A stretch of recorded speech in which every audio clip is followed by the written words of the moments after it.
Salut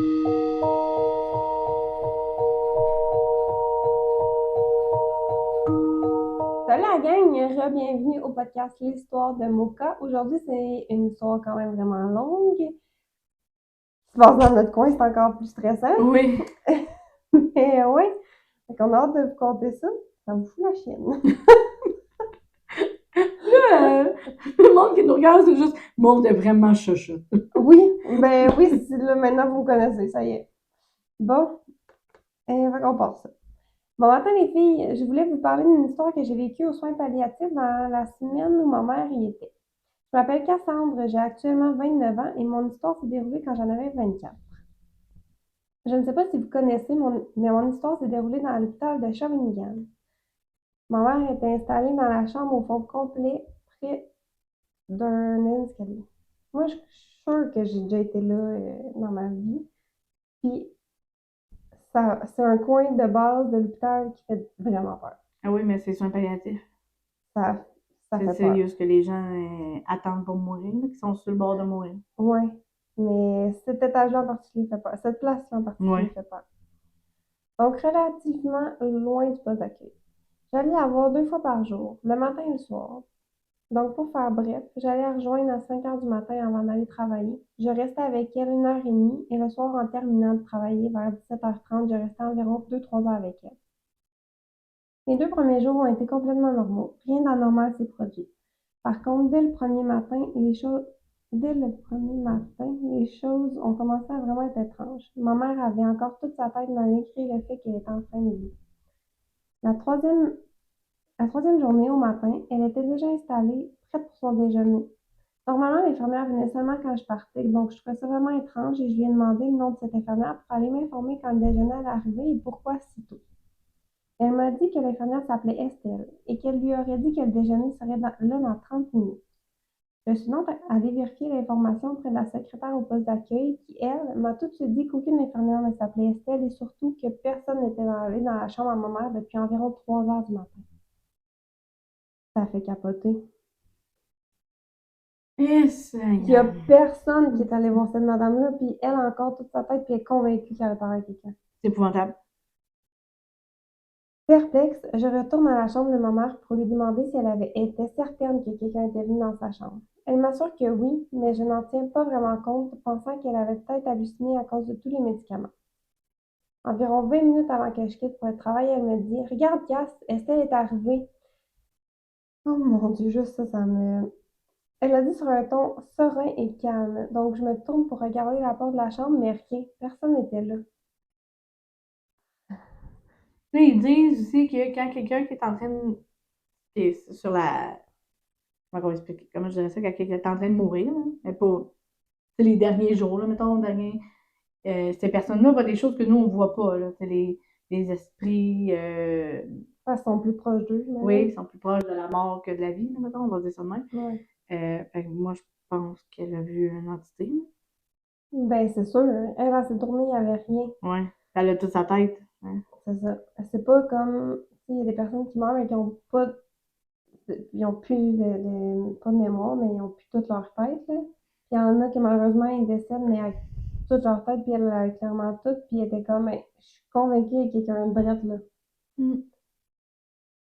Je lui demande donc où elle voit la dame, elle m'a simplement pointé le miroir de la chambre.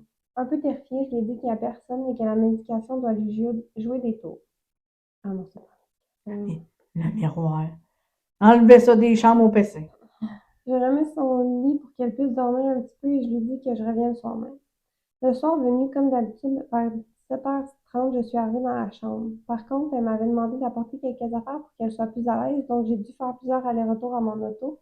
Et en montant les escaliers, j'étais quasiment arrivée dans la chambre de ma mère et j'ai entendu une dame parler d'un français très ancien discuter avec ma mère. Prise de panique, je suis allée la rejoindre, mais il n'y avait personne. Hey, ça doit faire peur en vierge. Je t'entends quelqu'un parler avec ta mère. Tu sais que c'est pas un Québécois, c'est un français très bon, là. Ouais. Fait que c'est clairement quelqu'un. Ça fait plusieurs Ça fait plusieurs années que nous, de siècles, là. On va y aller. Ouais. on parle pas bien français. Ça Yes. arrive, il y a personne. Oh mon Dieu. Puis là, elle a-tu dit c'était. Ah, c'est ça, continue. Je lui ai donc demandé qui était avec elle il y a à peine 30 secondes. Elle m'a juste souri et m'a dit, voyons, Cass, c'est Estelle. Ben oui, voyons. Ben oui, voyons. C'est clair? Ah, Ah, moi, non, non, non, non, non. Paniquée, j'ai préféré ignorer cette situation et faire comme si de rien n'était. Le lendemain matin, rien de très étrange. J'ai produit mis à part que je me sentais fixée constamment quand je parlais avec ma maman. Le soir, par contre, je crois que c'est la soirée qui m'a le plus traumatisée de toute la semaine. Tout a commencé vers 14 heures. Une infirmière m'appelle pour me demander si aujourd'hui je pourrais arriver plus tôt car ma maman n'allait vraiment pas bien. Bien évidemment, je lui ai dit que je me dépêche et que à partir du travail pour arriver le plus tôt possible. Sur le chemin, j'étais en direction de l'hôpital dans le rang Saint-Mathieu quand j'ai remarqué une femme qui marchait avec une grande robe blanche sur le bord de la rue. C'était assez étrange car nous étions en plein hiver et il devait faire environ -20. C'est une entité. 100%. Personne ne va marcher en robe à -20. mais non, pas de manteau. Surtout pas dans ce rang-là. Il n'y a pas personne qui marche tout court dans ce rang-là. Mais non, On sait c'est où, là, ouais, ouais, mais non, non. c'est pas un rang que tu vas te battre. Oui, il y a des vélos puis du monde qui court, mais tu vas là, pas là pour chiller. Moi, Là. tu vas C'est pas là prendre une dangereux. marche. Non, Ouais. non, c'est ça. Surtout en robe, pas de manteau, pas de bottes, là. Mettons. Ouais. Quand je me suis approchée d'elle, elle s'est tournée vers ma voiture avec un énorme sourire, anormalement grand. Elle était terrifiante. Toutes Les les, mots du ouais, sourire anormalement normal. tous les gens qui sont méchants ou possédés, Ils ont ils des ont tous sourires des fuckés. sourires. Ouais. Ah.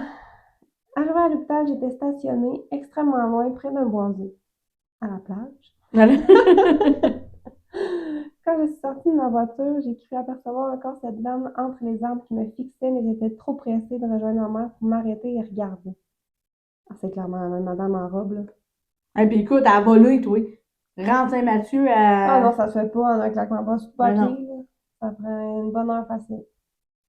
Arrivée à l'étage des soins palliatifs, je me suis arrêtée au poste d'accueil où deux infirmières et une secrétaire y étaient. Je leur ai demandé des informations sur l'état de ma maman et je leur ai dit que j'avais reçu un coup de fil en me disant qu'elle n'était pas bien. Les infirmières, vraiment étonnées, me disent qu'elle ne m'avait pas téléphoné du tout et elles me disent que justement, elles trouvaient que ma mère se portait vraiment mieux et que son état s'était beaucoup amélioré. Elle a parlé à Estelle. Elle parlait. C'est sûr, c'est sûr. J'ai demandé à ce qu'on vérifie si une autre infirmière aurait peut-être pu me faire ce coup de fil, mais les infirmières m'ont dit qu'elle était seule pour la journée aujourd'hui. Un peu confuse, je rejoins ma mère dans sa chambre. Quand je suis arrivée, elle dormait. Donc, je me suis assise à côté d'elle et j'ai sorti mon téléphone pour faire passer le temps. C'est à ce moment que j'ai remarqué que j'avais un message vocal. J'ai donc rapidement décidé de l'écouter, croyant que c'était mon travail ou quelque chose d'urgent. Dès les premières secondes du message, mon sang s'est glacé. On pouvait y entendre: Bonjour, je me présente, je suis Estelle, l'infirmière en charge de votre mère, et je voulais vous aviser que blablabla. Oh mon doux Seigneur. Voilà, Estelle. Elle parlait, Estelle.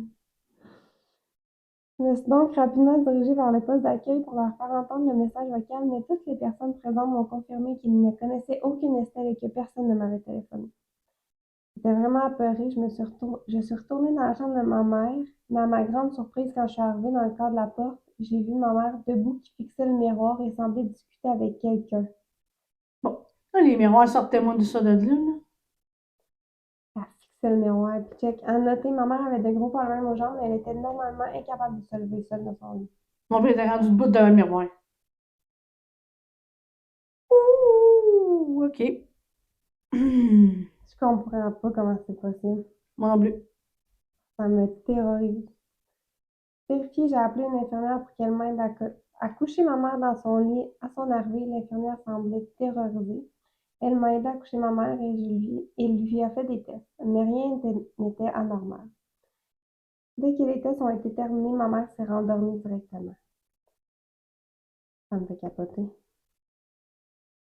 J'ai donc décidé d'aller promener un petit peu pour reprendre mes esprits, et quand je suis remontée dans la chambre de ma mère, il n'y avait aucune lumière d'allumée et ma mère n'était plus dans sa chambre. Hey, sa mère n'est pas supposée de marcher. Elle était pas capable de se lever toute seule. Puis techniquement, elles sont même pas censées quitter leur Ben non. pièce, là. Ben non. Continue, continue. Ça me fait capoter. Là, je le sais bien, j'ai hâte de tourner là-dessus. Paniquée, je suis allée voir le personnel pour demander où était ma mère, mais personne ne l'avait vue sortir de sa chambre.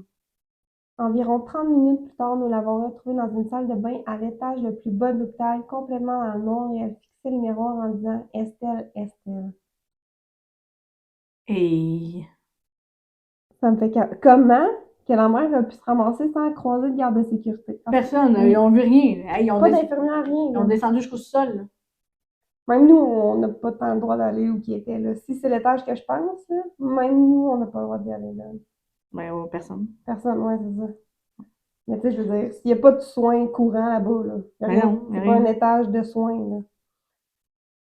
Tout le monde était complètement sous le choc et personne ne comprenait comment elle a pu descendre et aller aussi loin sans que personne la remarque et surtout en si peu de temps. Les médecins m'ont demandé de quitter pour la soirée car ils voulaient faire des tests et s'assurer qu'elle allait bien. Complètement terrifiée, je suis rentrée chez moi et dans la nuit, j'ai rêvé que j'étais devant un miroir et que je discutais avec une certaine Estelle. Les autres jours se sont déroulés normalement, à l'exception que je me sentais constamment observée dans la chambre de ma mère. Bref, voici mon histoire. Merci beaucoup de m'avoir lu et merci de faire un podcast comme celui-ci. Ça m'aide à me sentir moins seule. J'adore ce que vous faites. Continuez comme ça. Merci de nous suivre. Merci, c'est gentil. Mais,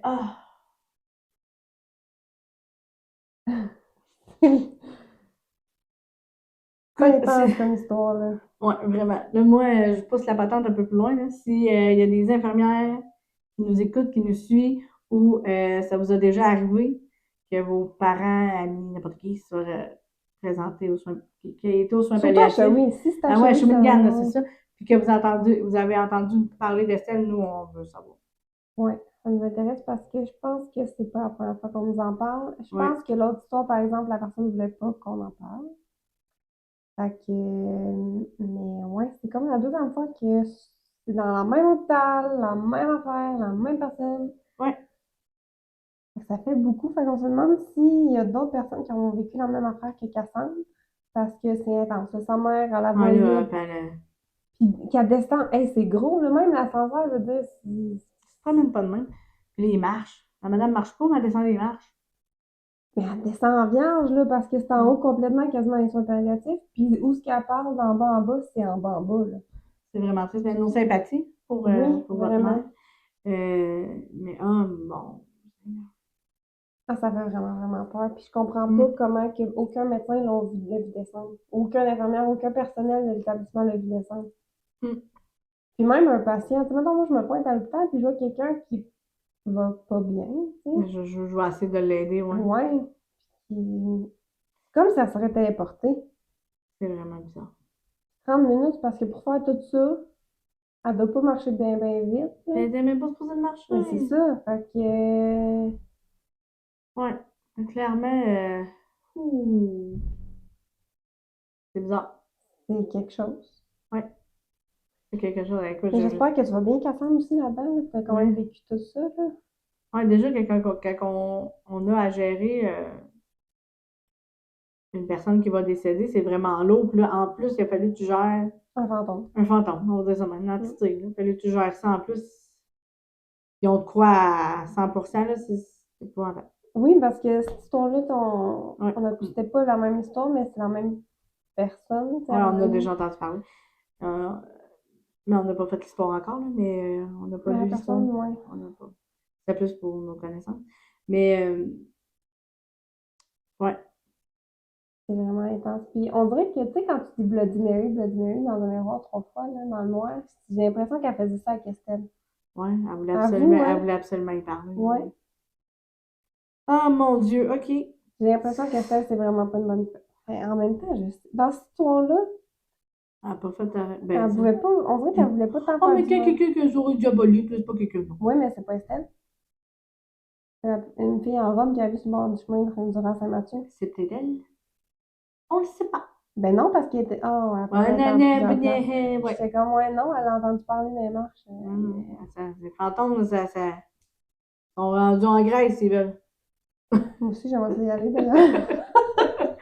Mais ouais, c'est ton. Je suis vraiment désolée que tu aies vécu tout ça. Puis si jamais tu as des updates ou si jamais tu as entendu parler d'Estelle en dehors de ce contexte-là, tu nous le diras, ça nous Ouais, ça intéresse nous vraiment. intéresse. On va continuer à pousser la patente. Mais Mais c'est ça. merci de nous Merci. avoir partagé ça. Puis on se retrouve pour un prochain podcast. Bye!